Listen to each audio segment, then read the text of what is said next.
Okay, guys, uh, we're going to do a little bit with the S.E.R.C combative system today, and we're going to show you why we do light sparring. Doing composure sparring does have its purpose to get in there and try to impose each other's will upon each other.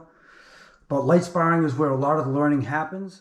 And if you want to learn a lot about how to defend yourself for real on the street, you definitely don't want to listen to guys like this.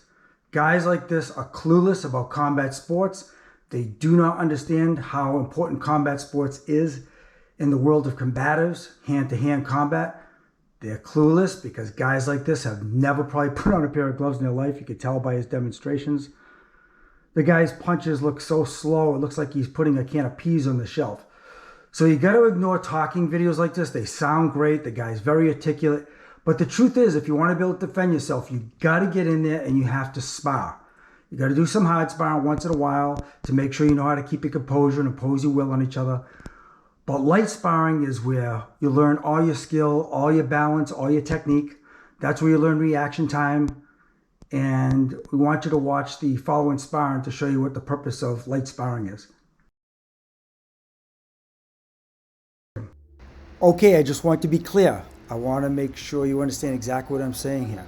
I'm saying that combat sports has an incredible amount of importance in hand-to-hand combat if you're concerned about the street. And it takes hundreds of rounds of sparring before all your defense becomes natural and reflexive without thought. Defense, if you have to think about defense, it was too late. And it takes hundreds of rounds before you can move naturally with your footwork, and you can manage distance, and you can maintain your balance, and you can see openings and strike at an opportune time. So again, composure sparring is very important. You have to have it. You got to be able to spar against an unwilling opponent that's trying to win. That's probably about 10% of our training, but 90% of our training is light like this. So let me explain what we're trying to do here. We're not trying to win.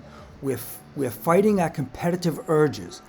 And what we're doing is we are focusing on not getting hit. If you see us getting hit, it's not because we allowed our opponent to hit us. It's because he scored the shot. And there's things you can't see in here that people don't understand from the outside. There's little feints with the eyes and the chin and posture, shoulder drops and things that you can't see. And it's not understandable until you get in there. But we're each working on our own things, okay? So we are trying to focus hard on balance, distance management, good defense, hands up, and we're trying to counterpunch at the right time and hit the right side of his body.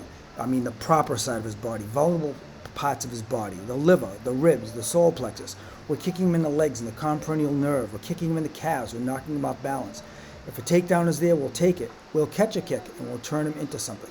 But that's what light sparring is. Light sparring is experimentation and playing and working.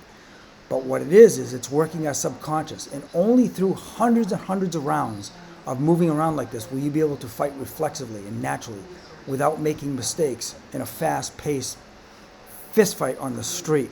So again, I'm going to say to you, it's very important to stay away from people like Sammy Franco, those type of guys that just talk for 20 minutes during these videos and articulate why combat sports doesn't work, why the jab doesn't work, why Krav Maga doesn't work.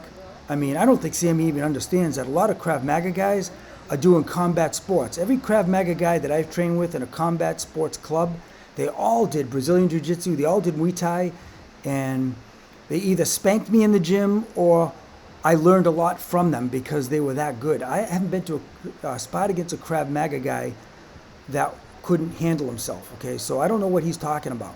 Everyone's doing combat sports in their self-defense systems now.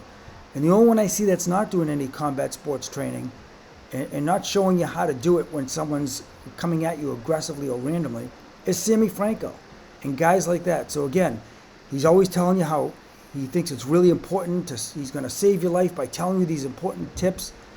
If you're not sparring, guys, if you're not fighting, you're not grappling, and you're not competing a little bit on the mat with each other and trying to impose your will once in a while, you're never going to know how to fight on the street because it's going to be a blur. Get out there and stop playing with the stuff. Watch my other videos and learn how to defend yourself for real. Get away from the Sammy Francos of the world, please.